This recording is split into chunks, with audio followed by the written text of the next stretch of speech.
조갑대 TV 시청자 여러분 안녕하십니까? 지금 이 순간 대한민국에서 가장 많은 관심을 끌고 계시는 우리 안철수 국민의당 대표를 모셨습니다. 감사합니다. 네, 감사합니다. 지금 떨리고 있습니까? 네, 지금 최선을 노력을 다했으니까 이제는 서울 시민들의 선택을 기다리고 있습니다. 예. 저는 우리 안철수 대표를 현재 시점에서 별을 잡은 사람이라고 생각합니다. 단일화라는 별을 잡았습니다. 네. 그러니까 단일화로 정권 교체하자. 그 시험을 서울시장 선거에서 한번 해보자라고 지난 연말에 기치를 내걸고 드디어 단일화는 성공했습니다. 그죠? 현재 네, 시점에서. 네, 그렇습니다. 다만 단일 대표가 되느냐 여부는 오늘 내일 여론조사에서 결정될 것이라고 생각합니다. 이런 결과를 처음 지난 12월에 시작할 때 예상을 했습니까? 사실 어려운 과정들이 많을 거라고 생각했습니다. 그런데 아시겠습니다만 작년 12월만 하더라도 서울시장 선거에서 야권이 이길 수 있을까? 거기에 대해서 많은 분들이 불안해하시고 그리고 또 지지 않을까? 미리 실망하시고 그런 야권 지지자분들이 많았습니다. 그래서 그때 제가 결심을 한 것이 이번 서울시장 선거 제가 몸을 던져서 이기면 그러면 우리는 대선에서 정권 교체가 가능할 것이다. 그렇게 생각했습니다. 그래서 처음 작년 12월 20일입니다만 서울시장 출마 선언과 동시에 야권 단일 후보가 반드시 뽑혀야 된다. 그리고 또 뽑힌 그 시장이 혼자서 하는 것이 아니라 범야권 인재들을 다 모으는 연립 정부를 해서 서울 시민께 실제로 결과로 보여드려야 된다. 이제 그 제안을 했습니다. 그리고 아시겠습니다만 도중에 많은 과정들이 있었지 않습니까? 그래서 결렬될 직전에 와 있을 때마다 저 스스로 희생하는 마음으로 제안하고 양보하고 물꼬를 터서 이제 여기까지 온 것을 정말 다행이라고 생각합니다. 지금까지 우리 안철수 대표가 단일화의 기치를 걸고 여기까지 오는데 가장 중요한 힘은 저는 여론조사가 아니었나 생각이 듭니다.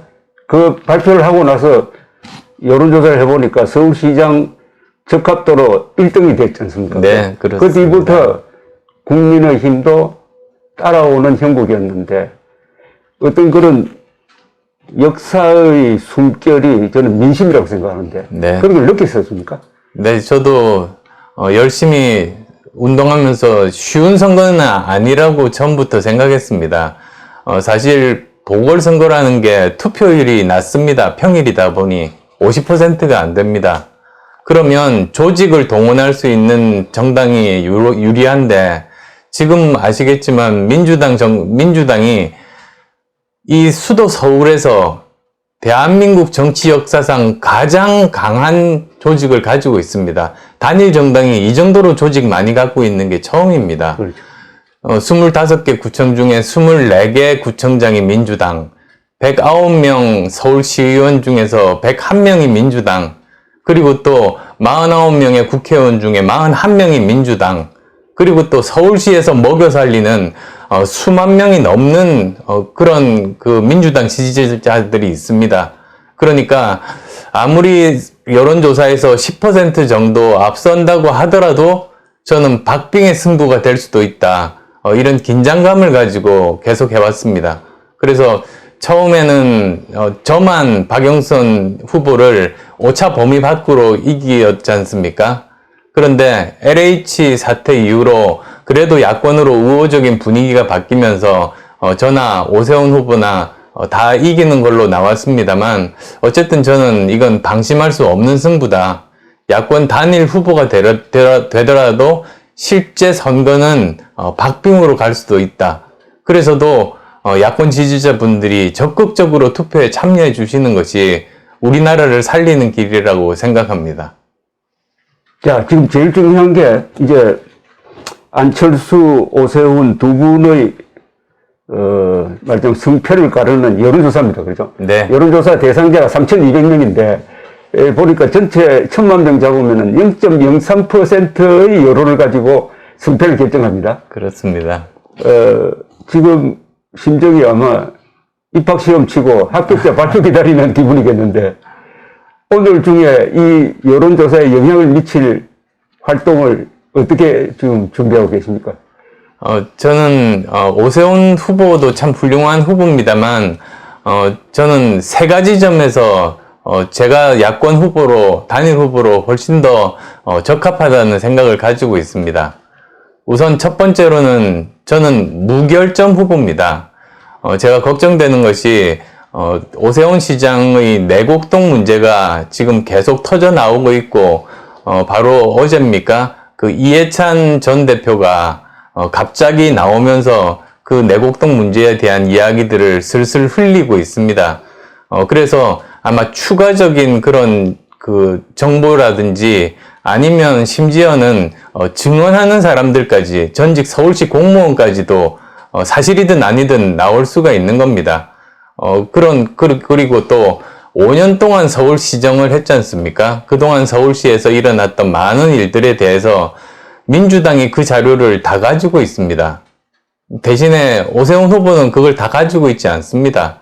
그러면 선거 기간 내내 매일 하나씩 터뜨리면, 그러면 오세훈 후보는 매일 그거 설명하다가 추궁만 당하다가 선거가 끝날 수가 있습니다.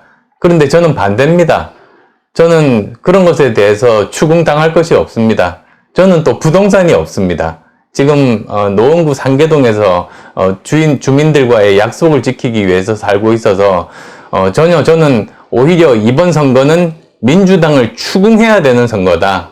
그래서 야권 단일 후보는 민주당에게 추궁받는 그런 후보가 아니라 추궁을 하는 그런 후보, 바로 제가 그런 점에서는 차이점이 있다는 게 첫 번째로 드리고 싶은 말씀입니다. 두 번째로 드리고 싶은 말씀은, 서울시장 선거만 이기는 게 중요한 거 아니지 않습니까? 사실 우리가 왜 여기에 모든 힘을 다 쏟습니까? 그것은 대선에서 정권 교체를 하기 위함입니다. 따라서 이번 서울시장 선거가 대선 승리에 도움이 되려면 야권 지지층이 지금보다도 더 확장이 돼야 됩니다. 그래야 저 강고한 민주당을 이길 수가 있는 법인데요. 저는 20대, 30대, 무당층, 중도층 지지가 박영선 후보보다도 높습니다. 오세훈 후보는 그 점에서 박영선 후보에 비해서 훨씬 떨어집니다. 그래서 제가 단일 후보가 되어서 20대, 30대, 중도층, 무당층이 야권 후보에게 투표를 하면 그 사람들 그대로 대선에서도 야권을 찍게 됩니다. 그래야 우리가 이길 수가 있지 않습니까? 그래서 여러 가지 여론조사를 보면 또 알 수 있는 것이 1%라도 더 1대1 대결에서 차이를 벌리는 후보가 경쟁력 있고 훨씬 더 지지층을 넓힐 수 있는 후보 아니겠습니까? 뭐 거의 한 번의 예외도 없이 오늘 아침에도 한 일간지에 나왔습니다만 저는 박영선 후보와 1대1로 대결을 했을 때 훨씬 더 차이를 많이 벌릴 수 있습니다. 이번은 조금이라도 더 차이를 벌려야 이제는 정부 여당 쪽에서 이건 패색이 짙다고 생각을 하고 또 거기에 있는 여러 가지 비밀 정보들을 우리가 받을 수가 있을 겁니다. 그런 것들을 포함해서 보면 1%라도 더 이길 수 있는 후보는 저다. 그리고 그것을 통해서 저는 오세훈 후보는 서울시장은 당선할 수도 있겠지만 사실 대선에 도움이 되지는 않습니다. 오히려 저는 서울시장에 당선이 되면 대선에 도움을 줄 수 있는 후보라는 점 말씀드리고 싶고요. 마지막으로 세 번째로는 저는 의사입니다. 가장 중요한 것이 코로나19 방역입니다. 하루라도 빨리 이것을 종식을 시켜야지만이 우리가 경제활동도 하고 사람 생명도 구할 수가 있지 않습니까? 저는 시장 취임 바로 그 다음 날부터 방역할 수 있는 사람입니다. 그거 다른 후보들 공부하느라고 시간 지체하면 그 기간만큼 자영업자분들, 소상공인분들 고통받고 정말 망하고 사람들이 죽어나가게 됩니다. 그래서 저는 그 세 가지 점에서 제가 더 야권 단일 후보로서 적합한 후보다. 그리고 그렇게 의사로서 코로나 활동을 방역 활동을 잘하면 야권이 책임을 맡으니까 이렇게 다르구나. 그걸 시민들에게 느끼게 해주고 전 국민들이 알게 해주면 그러면 대선에서 야권 후보 지지에 확신을 더 가질 수 있을 겁니다.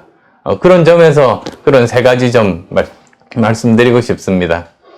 그 신고한 재산이 1,500억 원인데 우리 지금 선출직 국회의원 공직자 중에 제일 많죠, 아마. 네, 지금 그런 걸로 알고 그 있습니다. 재산 형성 과정에서 별 문제가 없습니까? 그게 있었다면 벌써 나왔을 겁니다. 사실 제 재산이라는 게 세 개밖에 없습니다. 하나는 제가 창업한 회사 주식입니다. 팔지 않고 그대로 다 있고요. 그리고 또 그 절반을 이미 기부를 했습니다. 그래서 동그라미 재단이라는 우리 사회를 위해서 기부하는 재단을 벌써 만들었습니다. 그래서 그 주식과 그 다음에 현금 예금과 그 다음에 전세, 저는 부동산이 제로입니다. 그래서 지금 전세 그렇게만 살고 있습니다. 그리고 제가 재산 형성 과정에서 무슨 문제가 있었다면 여러 가지 선거 거치면서 그게 문제가 됐겠죠. 저는 나오는 게 하나도 없습니다. 지난 10년간 가장 많은 병화를 한 분이 우리 안철수 대표입니다. 그죠? 처음 시작했을 때부터 네. 여기까지. 근데 대충 방향은 왼쪽에서 오른쪽으로 온 것 같은 느낌을 받습니다. 그럼 무슨 이유가 있습니까?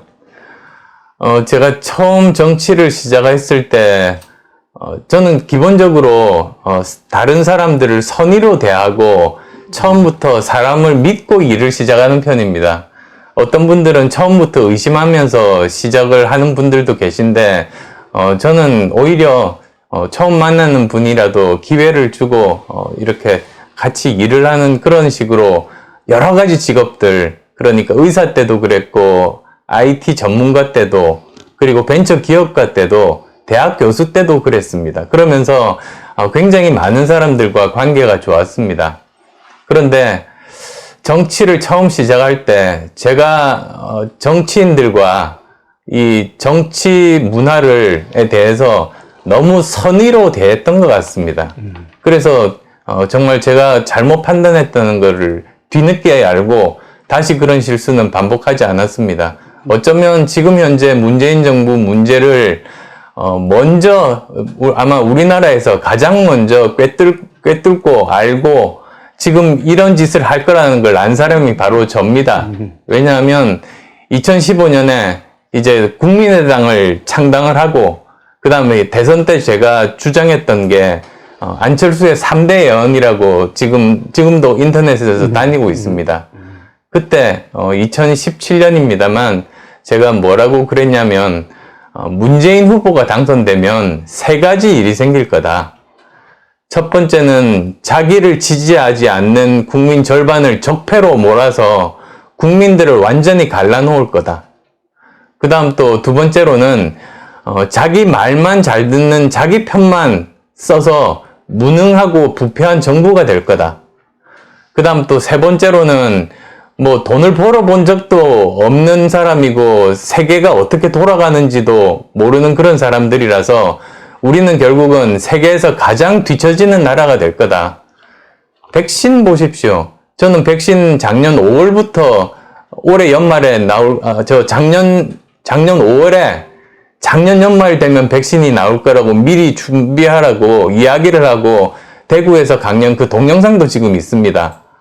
그런데도 이 사람들은 결국은 백신 제대로 하지 못해가지고 다른 선진국들은 올해 내로 이제 그 코로나19로부터 탈출하는데 우리나라는 지금 영국 이코노미스트에서 보도에 의하면 내년 여름 정도랍니다. 1년 늦게, 1년 더 고생하면서 얼마나 많은 사람이 죽고 거기에서 우리 경제적인 손실이 도대체 몇십조, 몇백조 아니겠습니까? 이건 정말 용서할 수 없는 그런 무능입니다. 그래서 이런 무능한 정부가 될 거라는 그 세 가지 예언을 벌써 저는 한 바가 있었는데 그게 전부 다 정확하게 맞는 게 너무 가슴 아픕니다.